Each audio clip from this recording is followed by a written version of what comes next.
All right, ladies and gentlemen, hello and welcome back once again to the longest running show in the world about data. It's called DM Radio. Yours truly, Eric Kavanagh here. And folks, I'm very excited to be dialed into our nation's capital. We're going to talk to an industry visionary today. We've got Mr. Chris Mohr on the line from the Software and Information Industry Association, or SIIA. We're going to talk all about data and the data life cycle and protecting the data life cycle and frankly being responsible stewards of data. And that's good for lots of different reasons, one of which happens to be this explosion of artificial intelligence. So it's not just people using data and people processing data. No, there are machines that are using data to train on and to do all sorts of different things. And that is very, very disruptive. And I think it's going to continue to be disruptive. So we want to talk also about responsible AI and how to get there. And the short answer is a lot of it has to do with data. And with that, let me welcome Chris Mohr to the show. Thanks for your time today. Tell us a bit about yourself and about the SIIA. Sure, my pleasure. It's good to be with you, and thank you for the invite. Yeah, Uh, you bet. we are what we like to say is we're a place for folks who are in the business of information, and what we do is we look to preserve and protect a healthy information life cycle. In other words, we want to make sure that there is a good environment for its creation, dissemination, and productive use. And Hmm. our members range from uh, platform companies that you're probably familiar with, as well as educational publishers, uh, news organizations, and database publishers, and financial data firms.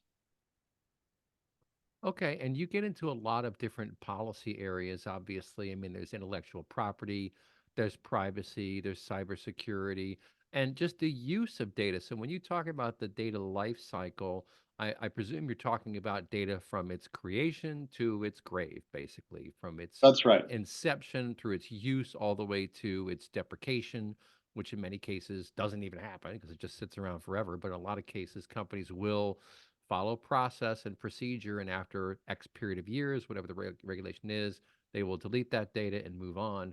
Can you talk about how that works? I mean, you are an association, so you have leaders from many of these big companies, I guess over 800 members, who come together to forums and really talk about this stuff and kind of hash out what to do. Because I know from experience, policy is hard, and policies need to be understandable, they need to be known, and they need to be reasonable in order for people to follow them. So tell us a bit about how you go about doing that and maybe give us some examples. Sure. I mean, I think there there are areas, for example, where there's a pretty good bit of consensus within our membership, which is the easiest place Right. to take policy Right. positions. Um, and so, for example, let's talk about privacy. That's right. That's a hot topic. And is there an AI wrinkle? Absolutely, there is. Uh, but that's an area where we saw a bunch of, we saw state laws coming from California in their in their signature law, and we looked at the text and we saw, okay, there's a looking at it from the standpoint of a United States model, which it was likely to be initially. Um, this has a real First Amendment problem. And the way that Europe approached GDPR and the way that we as the United States approach the use of information are very, very different. Hmm. And so there we looked at that and we said, look, we want there to be a privacy law. We're not opposing the idea that you pass a privacy law, but you need to carve out publicly available information because if you don't, the whole thing will go down in flames. Right. Right. And so we successfully, on behalf of our members, and they were, uniformly, I think, behind this, advocated for language in that first in the CCPA and then in the ballot initiative that carves out the use of publicly available data. So you can't tell for somebody who publishes for example, a database of news articles to stop selling Right. information about you or to delete information about you, which under GDPR is, theoretically can happen. And certainly in the business to business publishing space, which is another um, division of ours, that kind of thing is really important. Yeah. Well, and yeah, I remember when GDPR came out and they had this whole thing. I think you might like this. They had this whole thing about the right to be forgotten, Hmm. which is where they're saying that if you're an EU citizen and you want some corporation to delete whatever data it has about you, that you have a right to do that, and the corporation has to follow through and go ahead and delete your data.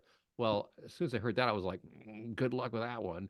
First of all, data about someone in a company gets lots of places. It could be in this database, it could be in that database, it could be in email exchanges between people. There are lots of places where that data can live. And quite frankly, in many organizations, there aren't too many people who know all the places where that data can live. And it's hard to query your entire information landscape. I mean, these days, just this morning, I did a call with Justin Borgman, who's the CEO and co-founder of a company called Starburst, and they do federated queries, like on a data lake, basically, where they can query all sorts of different systems, all sorts of different databases through one abstraction layer. And that's very cool. And it's also very new, right? So, and not every company has Starburst or Dremio or these kind of tools. So, point being, it puts a tremendous onus on the organizations to be able to do all that.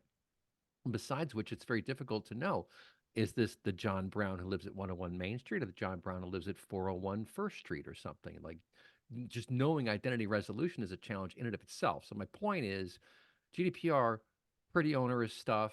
I mean, I understand it's not always prosecuted. So, the idea is to have these sort of goals to strive toward. But there's something else I want to throw out and maybe just get your take on all this stuff. I came up with this concept. I call it the right to be respected. And what that means is I want anyone who's using my data to respect my data and to respect my preferences. So if you ask me how do I want to be contacted, I say by email, not by phone. I would like for your operational system to reflect that and for people to not call me and instead to email me, right? That requires an architecture with policies that are baked in and adhered to. But I think that's a more reasonable approach is to say to the XYZ organizations, yes, of course you need my data when I buy things or if I sign up for stuff. That's all fine. But just, be a careful and responsible steward of our information and have some policy around that that makes sense. But what do you think about all that? I mean, I to me that sounds very sensible. And I think the question that where it becomes sticky, I think, is depending on who you talk to, the idea, the word respected carries a lot of weight, Right. right? That does a lot of work.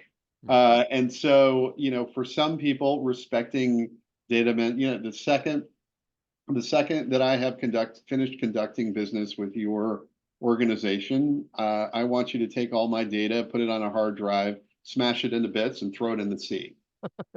So Right. I know that it's gone. Right. That's probably not terribly practical, Right. right? And other folks may say, not that's not this generally not how our well, not generally, it's not how our members roll, but they won't say, well, we respected you enough to get the data from you by consent in the first place. Right. We done, are we done here? I mean, that's That's not funny. yeah, that's not that's not practical either. And it's look, nobody wants to get spammed with tons of messages from a company that they just did business with once, or God forbid, called. Right. Um, and I think there are some natural market checks on that stuff. And Uh, that's an excellent point, right? Is that the companies that do respect your privacy, that do respect your data and you as a person, well, they're going to have a good brand. They're going to have a good reputation. And that's where you let the market guide things. But to your point, you do need some kind of policy. And I think the good news is that the technologies we have today enable robust policy management. 10 years ago or 20 years ago, all you could really do is govern access at the database level or at the application layer, for example, through a login or something like that. But now you really can't have policies that are baked into cloud based systems that are usually role based. If this person is an accountant, they have access to accounting data. If they're a senior executive, they access to a lot of different data. All those kind of things are possible today. And that makes the process of policy design and implementation and enforcement a whole heck of a lot easier, right? Oh, for sure. I mean, I think, and that's something even as a small organization, we have where there are people, there are people who need to have the keys to everything, Right. but there ain't many of them, Right. right? That's Um, right. and there are folks who need to be able to access Microsoft Office, and that's essentially about it. Right. And it's really important internally. I think technology's come a long way to allowing internal companies to exercise those controls, as well as, I mean, in terms of what our members do, they, even when they're dealing with customers, there will be a range of controls on what a particular customer might be able to do with what they access, and how that's determined. So that could be everything from reps and warranties in a contract, in a terms of use, in the subscription agreement, to IP monitoring and clearance, to sometimes even site visits, Hmm. to be sure that this place that is licensing access to information is, in fact exists, Right. and is not some, it depends. They adopt a risk-based approach to all of this stuff. Hmm. Yeah, that's a good point. And you make another good point about having the need for people who understand how the systems work, right? If something is a black box, well, it's kind of hard to understand a black box. And now, I mean, at the risk of getting ahead of ourselves a little bit here, artificial intelligence, large language models, right? These companies that built some of the first ones, like OpenAI, for example. I know a lot of people who know about that whole process, and what I'm told is that early in the game, they realized they cannot just set these engines loose on the internet at large because there's a lot of nonsense on the internet. There is a lot of true stuff, and there's a lot of stuff that's not true. There's speculation. There's sarcasm. There are all kind of things, and so they had to be very careful about how they train the models. But they clearly train the models on a corpus of data on the internet. And so, like, where do you run into? How do you even delineate copyright on something like that? And what's fun is if you ever ask ChatGPT or Gemini, which is what I use, about copyright, it'll give you a pretty thoughtful answer. It'll say, well, actually, you might want to talk to your attorney or something like that. But what are your high level thoughts about that? I realize it's a very sensitive subject, but I'm sure you guys are talking about that, right? We do, and this is an area I had mentioned. There are areas where our members are agree, and this is an area where they don't. But Interesting. there are a few points, and I'm a recovering copyright lawyer, and so perfectly happy to have a relapse. But just so you know, You've uh, you've been there. I've been there. So there are uh, there are definitely two sides to this story, and on the one side, you have a technology that, at its core, is looking for statistical relationships between words and series of words, Right. basically, Right. right? That's what it's interested in. Right. So a word, quick brown, the next likely word is fox, is a lot more likely than rutabaga, and it's a physics model of sorts Right. for language. Right. And so in determining those relationships, you are abstracting out a particular non-fact, if you like. And the argument on the one side would point to reverse engineering cases that have held that type of activity to be lawful. Right. That's that's one piece of it. The other piece of it is that, on the one hand, the work may be copied. The work was copied. There's no doubt about that. It is being used to create works that may not be literally similar, but are nonetheless competitively substitutive for the works of the original originating authors. Right. That's an issue. And there may be issues, there may be other issues in there around the weights assigned to particular kinds of content. There may be issues around whether or not any of the content was piratical. There may be issues around any number of things. But the thing is that these are issues that are uniquely poorly situated to have a legislature deal with them because they're fact specific. And that's how the courts resolve these things one case at a time, Oh, which interesting. is, and that's where our members are. So even though they disagree about these things and they think in some circumstances the law ought to play, one group will say, well, in this circumstance, the law ought to apply in a particular way versus a different circumstance. That kind of salami slicing is what needs to happen before there can really be any policy solution. Right, that's very interesting. So, for example, I remember, well, I guess in Canada, they just had passed this law, and in California, I think they're doing something similar where the government is saying that if you link to a bunch of news articles from media companies, you have to pay those people based on the clicks and things of this nature. And so, what's the law of unintended consequences doing here? It's saying, well, fine, then we just won't do that. So we won't disseminate the news anymore. We won't disseminate this information, and it kind of gets sticky very, very quickly, and you start asking yourself, all right, does this make sense? And like, how would you compensate people for these things? Would you have to open the kimono and show what you paid as an organization to the author? I mean, wow, that conversation gets goes sideways pretty quickly. And I remember news aggregation sites, for example, where you just have a bunch of links to other articles. They're saying, oh, now you'd have to pay those people. This has come and gone a few times. We've got our first break coming up here in just a second, but we'll Mm-hmm. pick this up after the break. It is a bit of a stifling question to wonder, well, hyperlinks are what the internet is all about. Like at the very core, it's just links to other stuff that you can then explore and learn about and have discovery and do all these kinds of educational things. So if you start trying to track that, well, how would you even do that? I mean, there's no one standard for being able to report on that. Does everyone have to download a certain kind of software to do that? I mean, it goes sideways so quickly. And I don't think that many people really understand that a lot of these aspirations are either untenable or going to have unintended consequences that are just so dire. It really undercuts the whole mission in the first place of trying to protect the authors of some particular piece of content somewhere. It gets wild and woolly real fast. But folks, don't touch that dial. We'll be right back with Chris Mohr, and you're listening to DM Radio.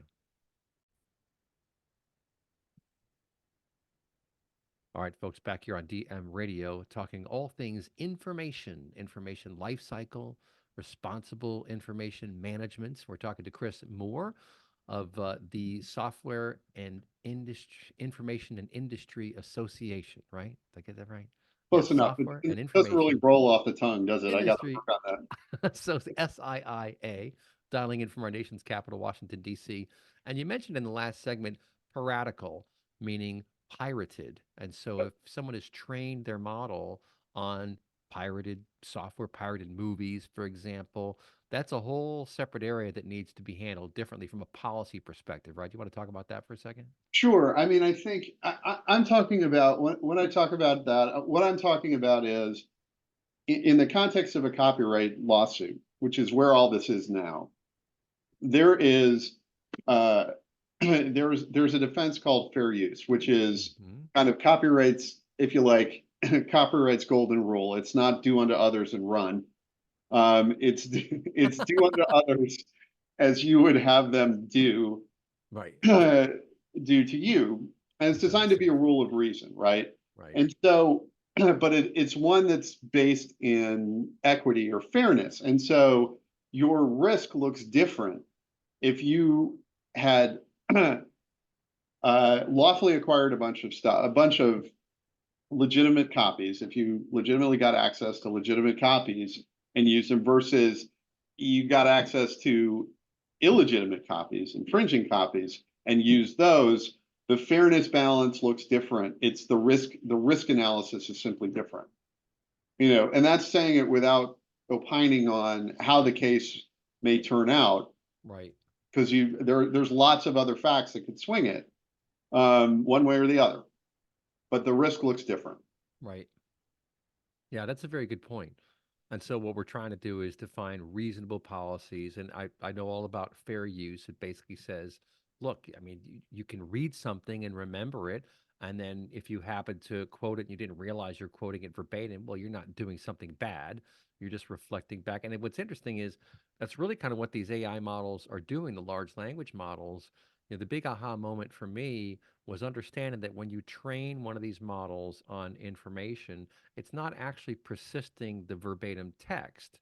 Rather, it is adjusting, the engine adjusts its own weights and biases in its parameters, which is kind of like how humans learn. I mean, these are neural nets that were designed to attempt to reflect how human beings behave.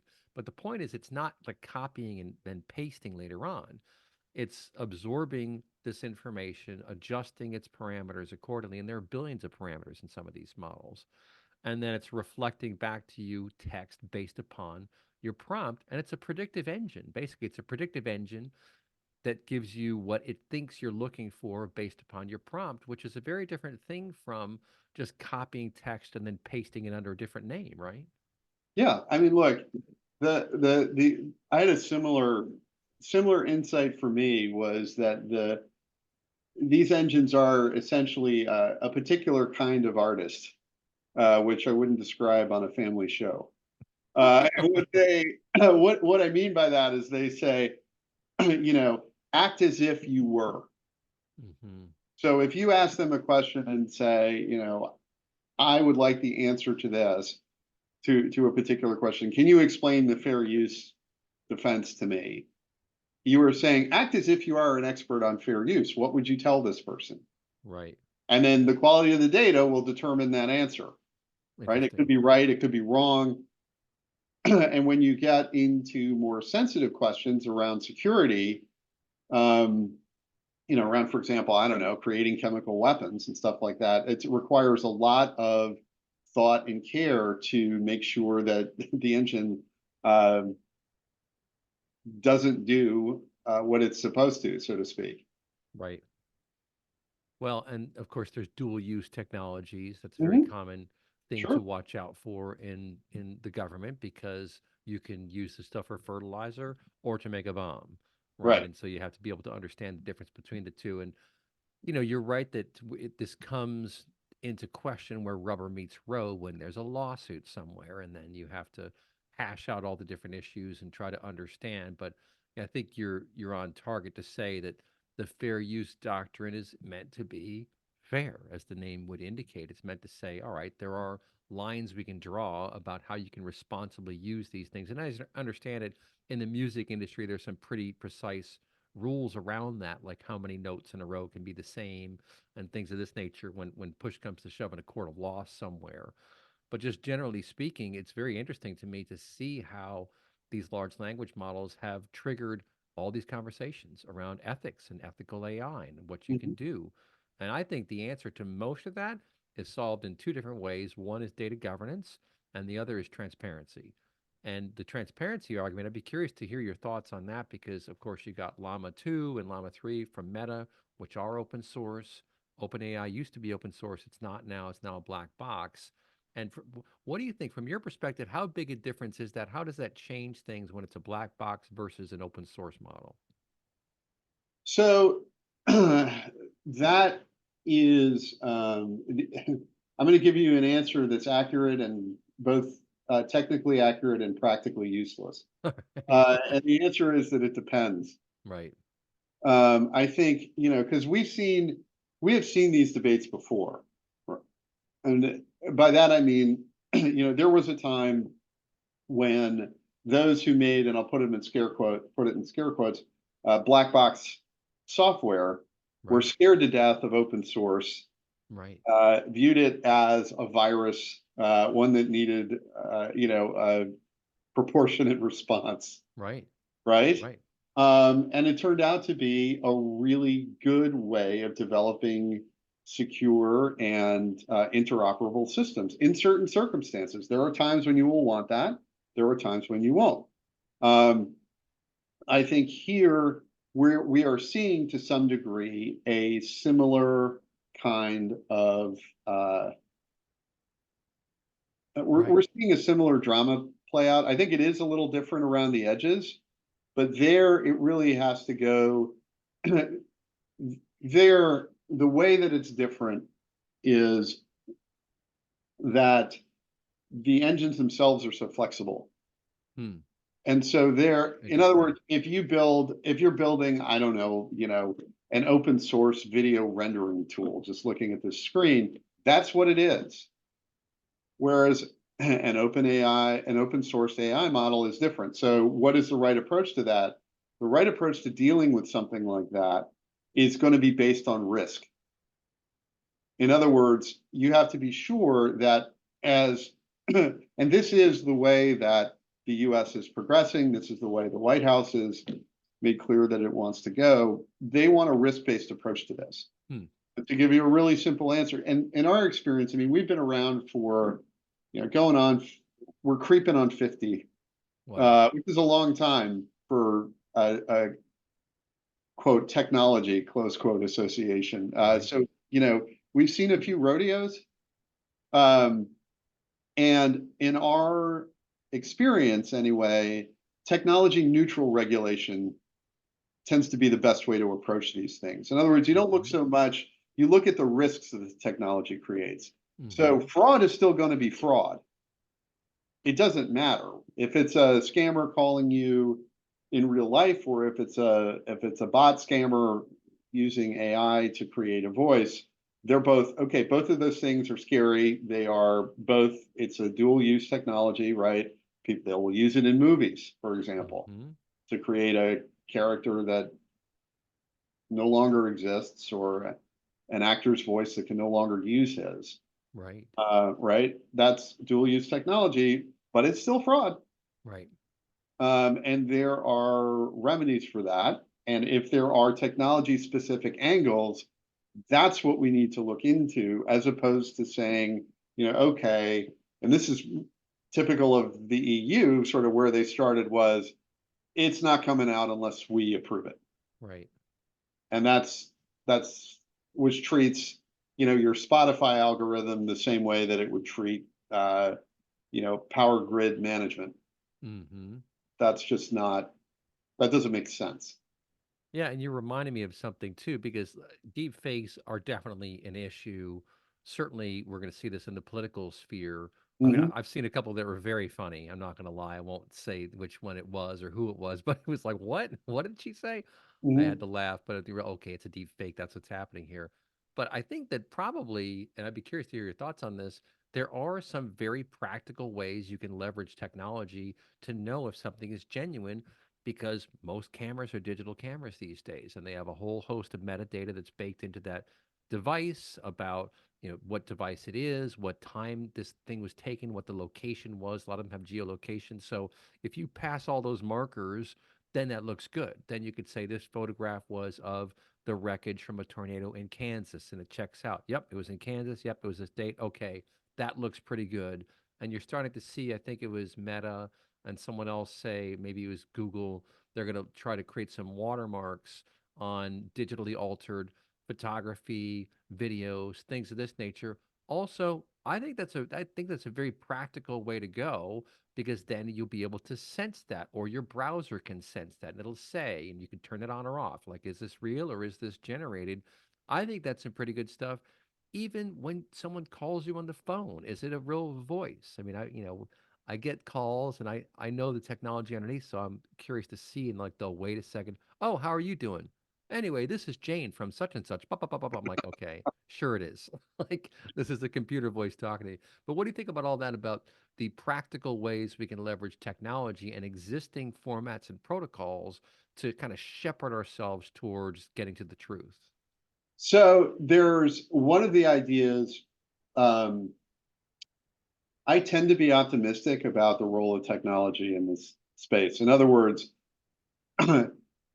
we will deploy things, and then there will always be some kind of unintended consequence, Right.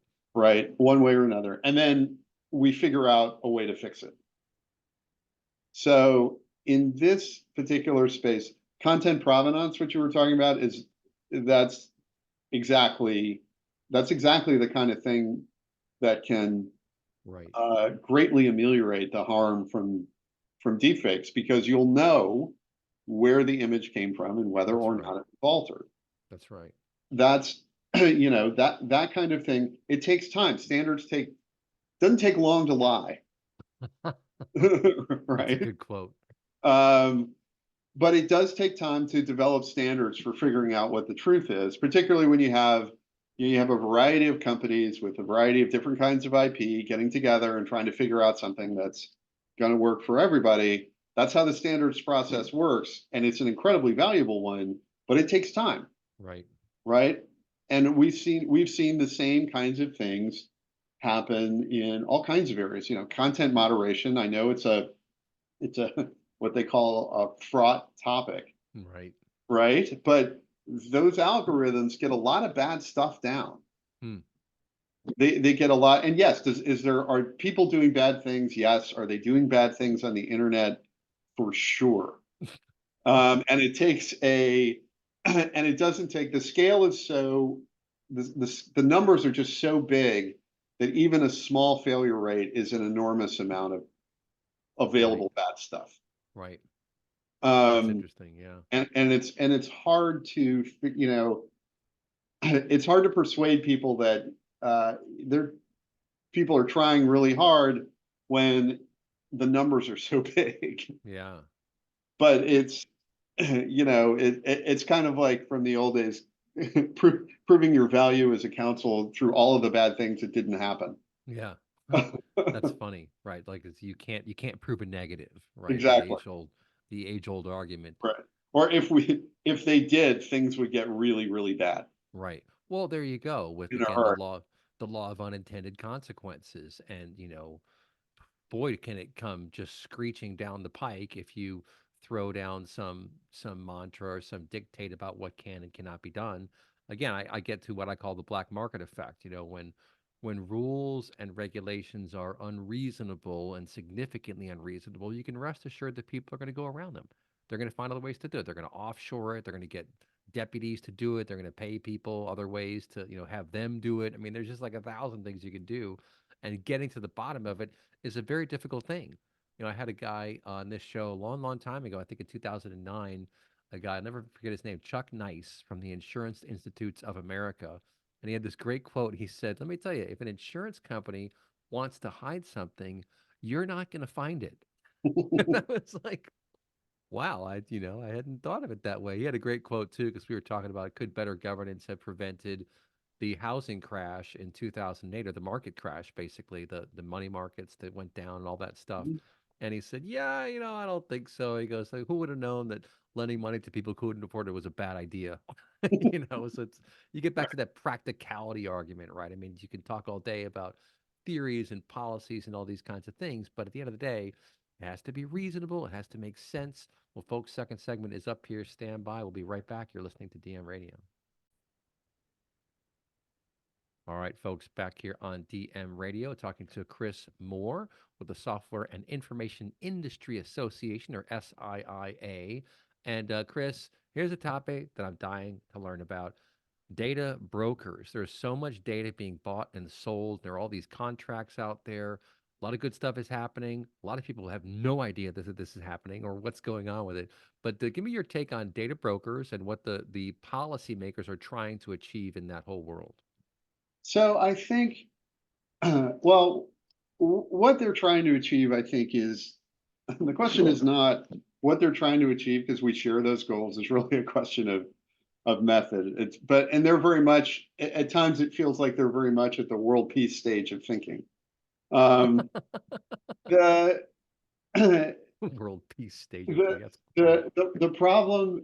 the problem we have is that the way they typically define data broker is that a data broker is somebody that publishes personal information about someone else with whom they don't have a direct relationship. Hmm. That is incredibly broad. And it is our point of view is if you look at that's also a kind of if you think you can just come in and regulate that, that's kind of a European way of looking at it. In other words, that this information is the property of the person who you're talking about. Hmm. That if you look at things that way, then the data broker regime makes sense. Um, the problem with that is if you are talking about an entity that collects information about other people with whom they don't have a direct relationship. What you're talking about is regulating the activity of commercial publishing. Mm-hmm. And Right. that has, and you can do that, but you have to look at it through a different lens. And there's a whole bunch of reasons why it doesn't make sense to think of personal information as property. Hmm. But, and I'll give you a couple. So the first reason is we have a First Amendment. So there is one tranche of information that you can't regulate at all, right? And that's stuff generally that's in the public domain. Right. Newsworthy public information, information that the government voluntarily releases that you're free to discuss and comment on, even if it's about people, especially if it's about people. You don't get to yank that back out and say, as a regulator, no, you can't discuss this anymore. Right. So that's one piece. So that's not property at all. That belongs to everybody. So that's one piece. The second piece is information that the government could regulate, but it needs a reason. So in other words, because the first would get something called strict scrutiny, which is the test that if you're the government side on the government side of the V, you never want to see because you always lose. Right. Right. The that's shorthanding centuries of constitutional law. Right. The the middle piece is information that the government probably could regulate if it does so in a thoughtful and measured way. And plus, there may be policy reasons why you want that information to circulate. Right. Right. So, for example, financial information about individuals, you would want in certain circumstances to have people be able to access that information. For example, for looking at politically exposed persons or for money laundering purposes, you want to be able to exchange that kind of information. Mm-hmm. Those kinds of things, or for credit, right? You could regulate that information. You just have to do so in a reasonable way. That's fine.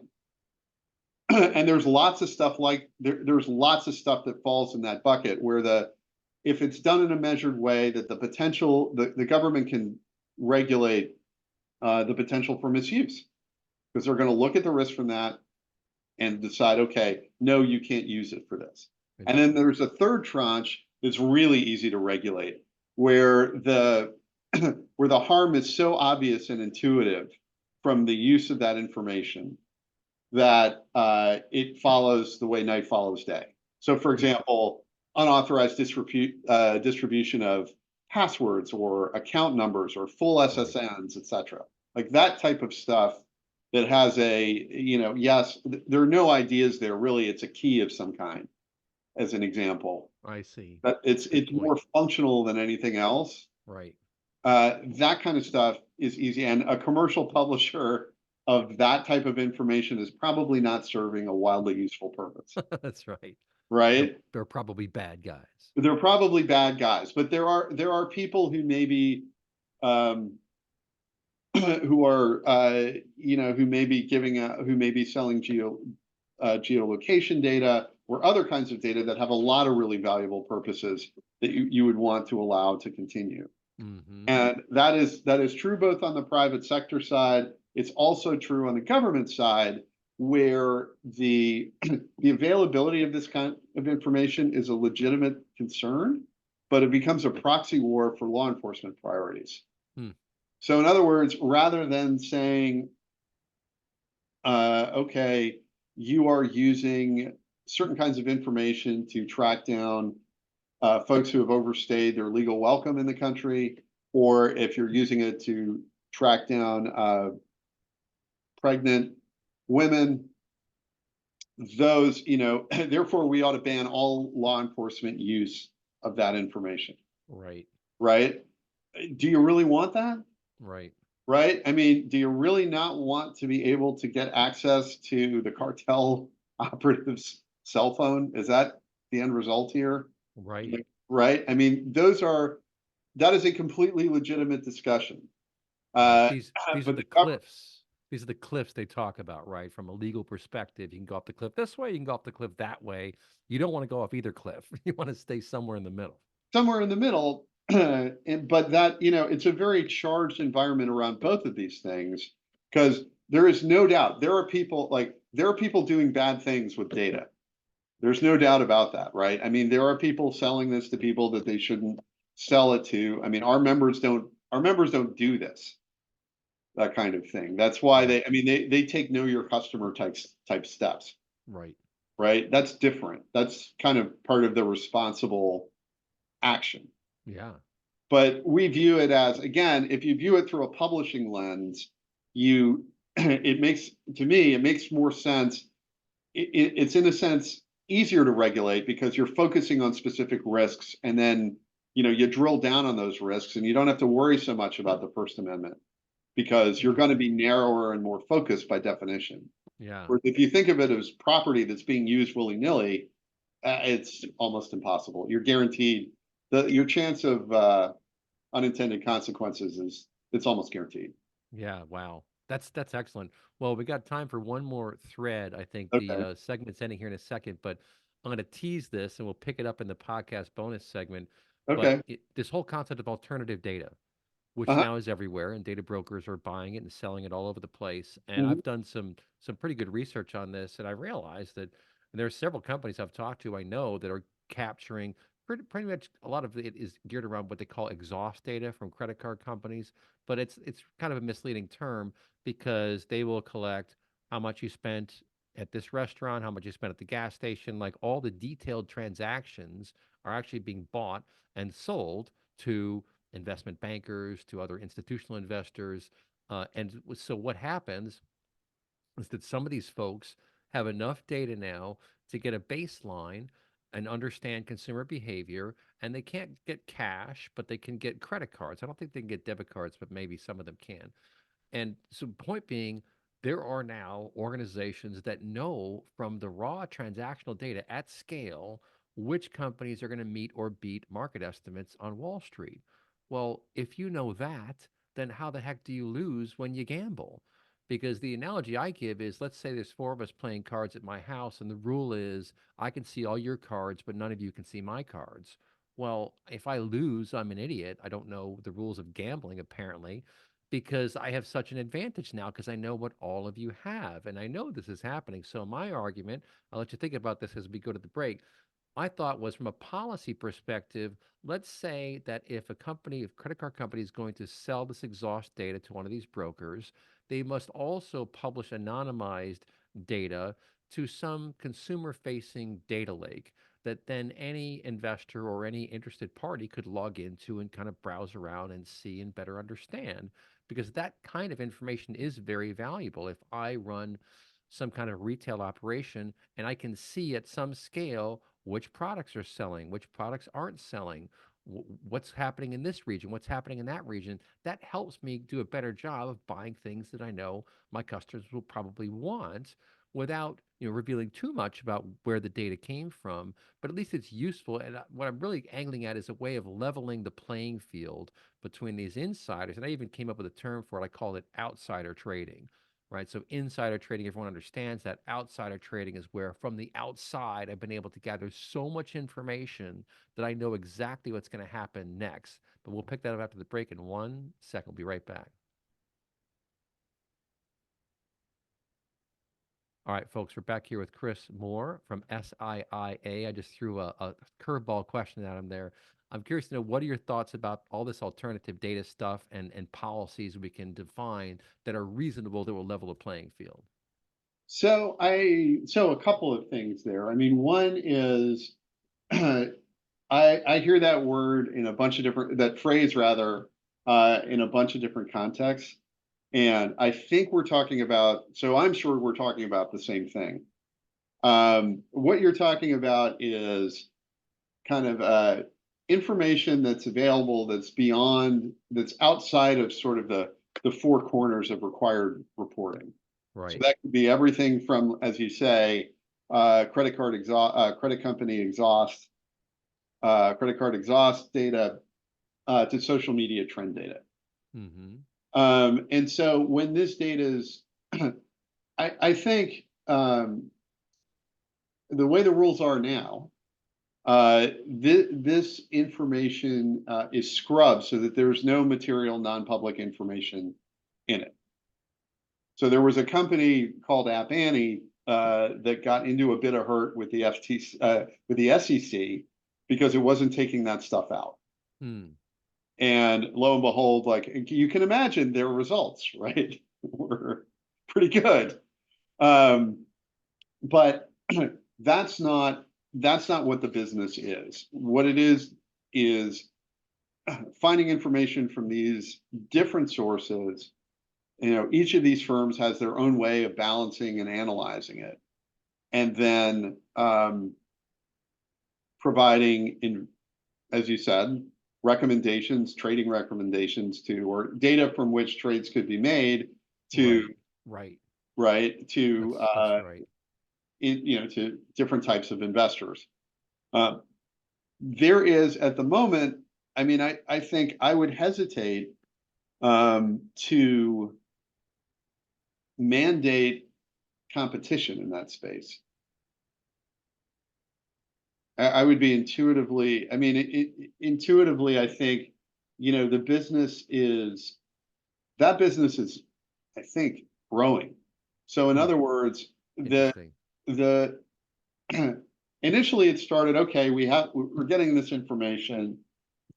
As you said, I mean, a lot of this comes out of what you said. Like the first was like, all right, hey, we can do this. Let's do this and sell it to hedge funds. Right. And then Right. it's like, who else would be interested in knowing all this stuff is, for example, a retailer.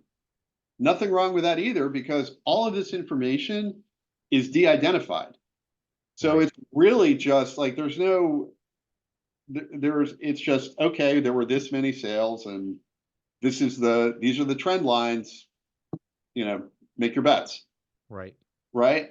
And I think as the business evolves, my expectation is that it's going to be that type of know-how is going to become more and more widely available, because Yeah. there's no reason for it not to be. Interesting. That's a good point. Hmm. Yeah, well, we're talking about the information life cycle, right? And where it is and where you can access it and what you can do with it. I mean, open data is a big thing these days. I think that's wonderful news. There's a lot of information coming out. I was actually an advocate way back in 2005 when I worked for the Data Warehousing Institute. I got on a big soapbox and said we need transparency in federal spending. And I did this whole media campaign. I had Bacon's Media Source at my access. And so I emailed 40,000 reporters all about the need for transparency in federal spending. Everyone told me I was crazy. And then something happened. There was actually a guy at the Heritage Foundation, Mark Tapscott, who picked up on it. And he was like, "Why did you send me this?" And I was like, "Well, I went off my whole tangent." He goes, "I've been focused on this for 20 years. Like, where have you been all my life?" And he used my article, and really it was the imprimatur of the Data Warehousing Institute that he used to go testify before Congress and say we need these citizen auditors to help us find waste. And lo and behold, the House passed a bill. The Senate passed a bill co-sponsored by a guy named Barack Obama, who was a senator from Illinois. And on September 26, 2006, then President George W. Bush signed the Federal Funding Accountability and Transparency Law. And I almost had a heart attack when my friend called me and told me. I was like, "Are you kidding me?" No, I'm not going to say I got any credit for anything, which is fine. I don't mind, but I was just absolutely shocked. And now when you look at it, you think, and my theory back then was that, look, everybody knows something. So even though some accountant may not know that this line item looks funky, there's someone who does. There's a carpenter somewhere who knows this kind of nail should only cost 10 cents. It should not cost $1.10 or whatever the case may be. And these days we have the capacity, like the Amazon Mechanical Turk, for example, to leverage crowdsourcing at scale. And so if people register with the system, I'm a citizen. You know everything I do in the system. When I flag something, if I'm right or wrong, you can see how you could dynamically score these things and then really wind up with a whole cadre of experts preening or information systems for the government to help everyone know where the money goes. Because a lot of times, I mean, people worry about fraud. That is true. Bad things do happen. And they're just mistakes. They're just things that people overlook too. So being able to find all that stuff, I think is very, very interesting. But final thoughts from you, Chris Mohr of SIIA here on the show. Uh, like I said, I'm mostly optimistic about these technologies. Yeah. Do they need guardrails? Yeah, they do. They really do, because if what you're trying to do is mimic human intelligence, um, you know, human intelligence, we put guardrails around that as well. There's certain things we're not allowed to do, and we have good reasons for doing that, That's right? pretty funny. That's a good Um, way to put it. but the so there's going to be a need for that as things develop. And what the type of thing that you are discussing is applied to the government is tremendously useful. I think there are a number of private businesses and even members who are selling all kinds of solutions that do the same thing, right? They go into your spreadsheets and they'll say, "Oh, that's weird." Yeah. Right. Where year over year, an employee changes one year to the other. Maybe they don't go back 5 years. Maybe they don't go Right. back one year, Right. and check to see how things have changed. And suddenly that looks odd and it gets Yeah. flat. That's And that's right. how banks detect fraud too, Yeah. Well, right? hey, They this put has been this has markers. been absolutely fantastic. Chris Mohr, Mohr. Look this organization up online, SIIA, doing wonderful work. You've made me more optimistic too about the future, so it's very good to know. And they're doing great work in policy. Look them up online, folks. You've been listening to DM Radio.